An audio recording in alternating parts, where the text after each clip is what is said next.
بسم اللہ الرحمن الرحیم، السلام علیکم، میں ہوں مصعب عمیر اور آپ دیکھ رہے ہیں ہمارا آفیشیل یوٹیوب چینل۔ آج کی اس ویڈیو میں آپ سب کو خوش آمدید۔ آج ہم انشاءاللہ تازہ ترین جو صورتحال ہے، ملک کی سیاسی صورتحال، اس پر بھی گفتگو کریں گے، لیکن اس سے پہلے ایک اہم ترین خبر جو تحریک لبیک کے حوالے سے ہے کہ تحریک لبیک پاکستان کے سربراہ حافظ سعد حسین رضوی صاحب کی ہمشیرہ یعنی ان کی بہن اور علامہ خادم حسین رضوی صاحب کی صاحبزادی کی شادی کی جو ہے تقریب جو ایک دن پہلے رونما ہوئی، اور کل جو ہے ان کا باقاعدہ طور پہ یعنی ان کے داماد کا ولیمہ بھی تھا،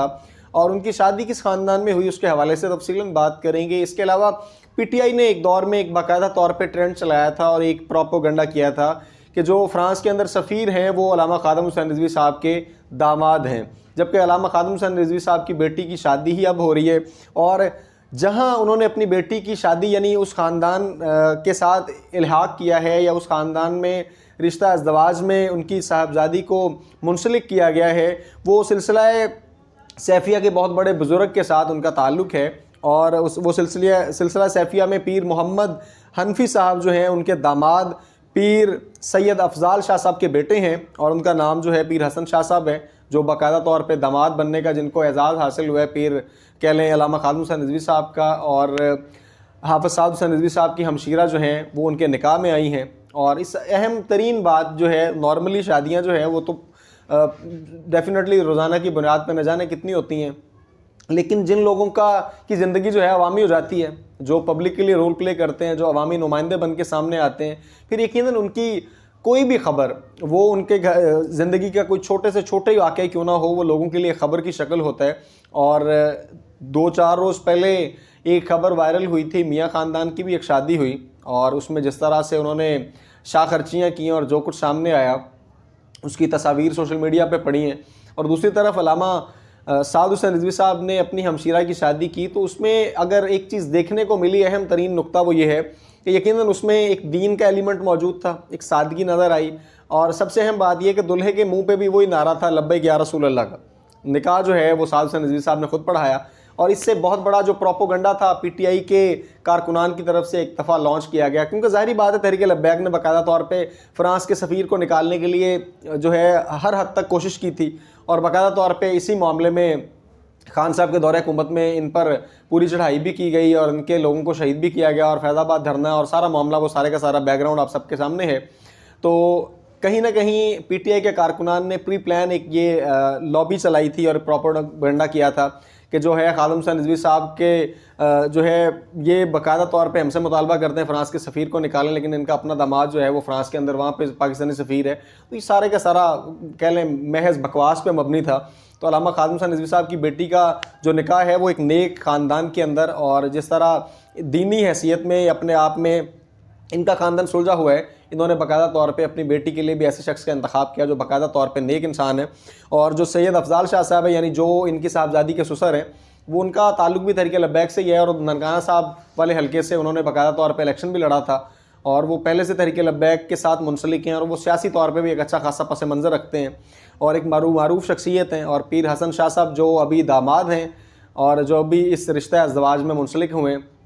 وہ جو ہے اب اس خاندان میں باقاعدہ طور پہ ان کو داماد کا رول مل چکا ہے، اور یہ ایک معمولی چیز نہیں کہ علامہ خادم حسین رضوی صاحب ایک بہت بڑی سیلیبریٹی ہیں، اور موجودہ دور میں تحریک لبیک کی قیادت سنبھالنے والے علامہ سعد صاحب، ان کا رول بھی اس شادی کی تقریب میں، ان کے ولیمے میں، مطلب چیزیں بڑی پازیٹیو نظر آئیں، اور کارکنان کے لیے، پاکستانی عوام کے لیے ایک بڑا پازیٹیو میسج اور گیسچر گیا کہ ایک شادی جو ہے اس کو کرنے کے ادب و آداب کیا ہیں، دین کے اکارڈنگ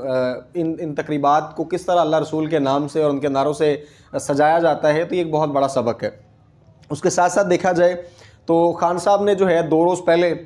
باقاعدہ طور پہ بڑے غصے کا اظہار کیا، بڑے برہم تھے وہ اپنی پوری پی ٹی آئی کی قیادت پہ، اور کہیں نہ کہیں انہوں نے اس بات کو ظاہر کیا کہ جو بنیادی طور پہ جس بات پہ خان صاحب کو غصہ تھا وہ تھا شہیدوں کو بھلانے پہ، یعنی جو پی ٹی آئی کی عادت ہے وہ گیسر دے رہی ہے کہ جی مذاکرات چل رہے ہیں اور سارے کے سارے معاملات ٹھیک ہیں، تو خان صاحب اس بات پہ برہم تھے کہ کس بات کے مذاکرات چل رہے ہیں، اگر آپ نے شہیدوں کو بھلا دیا تو پھر آپ کیا کر رہے ہیں، اور اگر کوئی شخص جو لوگ شہید ہوئے ہیں اس سارے کے سارے سانحے میں 26 نومبر کو اگر ان پہ بات کرنے کا حوصلہ نہیں رکھتے تو وہ سارے کے سارے پارٹی چھوڑ جائے۔ خان صاحب نے کلیئر سٹیٹمنٹ دی ہے کہ ہمیں ایسے لوگوں سے کوئی لینا دینا نہیں۔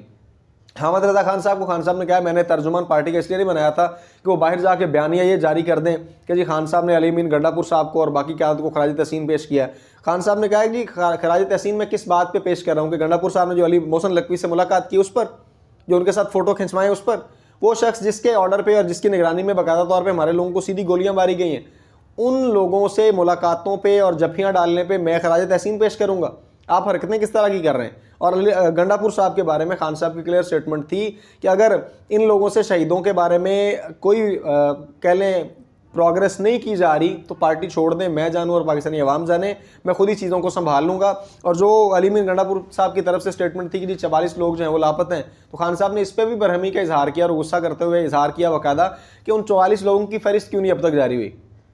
خان صاحب نے کہا جی مجھے رات کو نیند نہیں آتی, میں ان چیزوں کو لے کے سوچتا رہتا ہوں, ان لوگوں کی چیخیں مجھے سنائی دیتی ہیں اور یہ سارے کے سارے لوگ کمپرومائزڈ وے میں پھر رہے ہیں. تو ہمیں یہ چیزیں ابھی بھی سمجھ آ رہی ہیں کہ ایک ہے پی ٹی آئی کی پوری جو ہے سارے کا سارا امیج کریٹ کرنے والا بندہ, پی ٹی آئی جس کے بہاف پہ چل رہی ہے, وہ جیل کاٹنے والا بندہ, این آر او سے انکار کرنے والا بندہ, ملک سے باہر جانے سے انکار کرنے والا بندہ, جیل سے نکل کے اپنے گھر جانے کے لیے وہ بندہ تیار نہیں ہو رہا. ساری چیزوں پہ ہر جگہ پہ ڈٹ کے کھڑا ہونے والی چیز ہے, لیکن دوسری طرف ان کی اپنی پارٹی کے لوگ ان کی ہدایات پہ عمل نہیں کر رہے. تو خان صاحب نے پرسوں جو ہے نا جی باقاعدہ طور پہ کافی غصے کا اظہار کیا ہے, اور خان صاحب نے کہا کہ گنڈا پور صاحب جو مسنگ پرسنز ہیں ان کا نام کیوں نہیں جاری کرتے, اور پھر یہ ڈیزرو کرتے ہیں, یہ کہتے ہیں جی ہمیں خان صاحب جو ہے باقاعدہ طور پہ خراج تحسین پیش کریں. اور آج کی بات ہے, خان صاحب کا ایک ٹویٹ جو ہے وہ کافی لمبا سارا ٹویٹ ہے, اور خان صاحب کا ٹویٹر ہینڈل جو ہے وہ بھی باہر سے کنٹرول ہو رہا ہے, اور اس میں 4 جرنیلز کا ذکر کیا گیا ہے. چاروں ادوار جو ہے وہ کاؤنٹ کیے گئے ہیں باقاعدہ طور پہ جن میں مارشل لا لگے ہیں, اور وہ 4 جرنل جو ہے general Yahya Khan, general Ayub Khan, general Zia الحق اور جنرل مشرف کا جو 4 مارشل لا گزرے ہیں, ان چاروں کا خان صاحب نے ذکر کیا ہے, اور کہا گیا کہ جی ان میں جمہوریت کا سب سے زیادہ گلا گھونٹا گیا تھا. اور ان 4 میں سے پھر 2 کو الگ سے مینشن کیا ہے, اس میں سے جنرل ضیاء الحق کا اور جنرل کہہ لیں یحییٰ خان صاحب کا, ان دونوں کے پہ کڑی تنقید کی ہے خان صاحب نے. جنرل مشرف کو اس سینس میں چھوڑ دیا کہ جی وہ تو چلیں لبرل تھا, اور اس کے بعد کہیں نہ کہیں اس لیے بھی چھوڑا ہوگا کہ جنرل مشرف کے ساتھ ایک دفعہ ڈیل تک بھی بات پہنچی تھی, اور پھر وہ ڈیل اس لیے نہیں ہو سکی کہ خان صاحب نے جو ہے ایک لمٹ سے زیادہ سیٹیں مانگ لی تھی, 100 سے زیادہ سیٹیں مشرف سے مطالبہ کر لیا تھا, تو ظاہری بات ہے لا کیسے ہو سکتا تھا. جنرل یحییٰ پہ اور ضیاء الحق پہ تو ہے جو کڑی تنقید کی ہے اس پورے ٹویٹ میں, مطلب کافی ڈیٹیل میں لمبا ٹویٹ ہے, لیکن جنرل ایوب کا نام ہی نہیں لیا. اب جنرل ایوب کے دور میں اگر چیزیں بہتر رہی ہیں تو پھر سب سے اہم بات یہ ہے کہ جنرل ایوب کے دور میں فاطمہ جناح قائد اعظم کی جو بہن ہے ان کے خلاف الیکشن لڑا گیا تھا, اور ان کے خلاف طوفان بدتمیزی کیا گیا تھا, اور باقاعدہ طور پہ بدتمیزی اور ایسے القابات اور ایسے الفاظ کا چناؤ. تو وہ دور خان صاحب کو شاید پسند آیا, کہیں نہ کہیں ان کی پارٹی کا ریلیونٹ بندہ جو ہے, ان کا اپوزیشن لیڈر جو ہے وہ اب ان کے ساتھ ملا ہوا ہے, تو پھر اس لیے خان صاحب جو ہے وہ بھی ایک ون سائیڈڈ ہو جاتے ہیں. تو جو پی ٹی آئی کے دوست ہیں وہ ان باتوں پہ غصہ کریں گے کہیں نہ کہیں. تو اگر تو مارشل لا پہ تنقید کرنی تھی تو پھر سارے کے سارے 4 لوگوں کو رگڑنا چاہیے تھا. اگر تنقید کرنی تھی جمہوریت کو ختم کرنے پہ, تو پھر تو جمہوری روایات کو تو ان کے اپنے دور میں بھی ختم کیا گیا ہے. اور سب سے اہم چیز ہے, خان صاحب نے 2-3 چیزیں مینشن کی ہیں کہ جی آزاد عدلیہ پہ جو ہے پابندیاں لگا دی جاتی ہیں, میڈیا پہ پابندیاں لگا دی جاتی ہیں. تو خان صاحب کے اپنے دور میں کون سی چیزیں نہیں ہوتی رہیں, اور خان صاحب خود باقاعدہ طور پہ مینشن کرتے تھے کہ جو بندے ہمیں چاہیے ہوتے ہیں ان کو پھر آئی ایس آئی جو ہے وہ منا کے ہمیں بندے پورے کر کے دیتی ہے. اسی طرح D G I S P R کو یہ اپنا ٹارگٹ بتاتے ہیں اور وہ ان چیزوں کو پورا کر کے دیتے ہیں. تو یہ تو ایسے ہی نا, لیاقت بلوچ صاحب سے پوچھا گیا تھا سوال کہ جی آپ کیا سمجھتے ہیں کہ جی گیٹ نمبر 4 پہ جو حاضری ہے وہ کب ختم ہوگی, اور سیاسی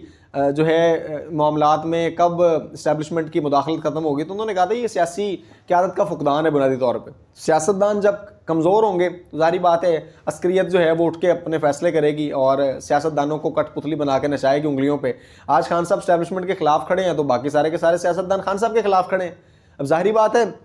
خان صاحب اگر آج جس موڈ میں اور جس طرح سے سٹینڈ لے رہے ہیں, بنیادی طور پہ یہ تو 2-4 روز پہلے کی بات ہے, سینیٹر مشتاق صاحب نے کہا تھا کہ این آر او جو ہے عمران خان نہیں مانگ رہا بلکہ نواز شریف اور زرداری جو ہے وہ این آر او مانگ رہے ہیں خان سے کہ ہمیں این آر او دو, ہم نکلتے ہیں. تو بات یہی ہے نا جی کہ خان صاحب جو ہے اگر کسی بات پہ اڑے ہوئے ہیں تو بہت ساری چیزیں ہیں جہاں پہ خان صاحب کا اپنا بیانیہ بھی کمزور پڑتا ہے. ان میں سب سے بڑی چیز, اس پہ انشاءاللہ میں الگ سے پورا ولاگ بھی کروں گا, جو پچھلے 4-5 روز سے 6 روز سے ہے جب سے جماعت اسلامی پاکستان نے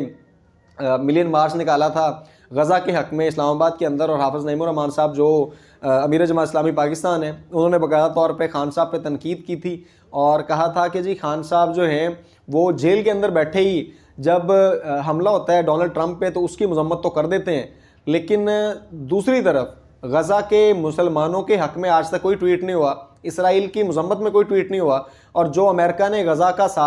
باقاعدہ طور پہ اسرائیل کا ساتھ دیا ہے اس پہ وہ آج تک مذمت نہیں کر سکے۔ تو اس کے بعد سے پی ٹی آئی اور جماعت اسلامی کے لوگوں کے درمیان میں ایک جنگ چل رہی ہے، اس پہ انشاءاللہ ایک پورا ہم باقاعدہ بلاگ کریں گے جس میں تفصیلات جو ہے آپ کے سامنے رکھوں گا۔ تو ایک تو چہرہ وہ بھی خان صاحب کا نظر آ رہا ہے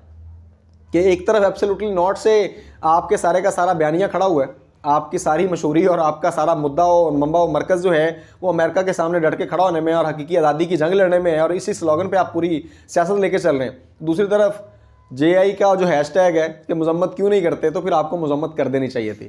تو یہ تھا اب تک کی تازہ ترین صورتحال۔ انشاءاللہ جیسے کوئی نئی اپڈیٹس ملتی ہیں آپ کی خدمت میں دوبارہ حاضر ہوں گے۔ اپنا خیال رکھیے گا، انشاءاللہ ملیں گے دوبارہ نئی ویڈیو کے ساتھ، تب تک کے لیے السلام علیکم۔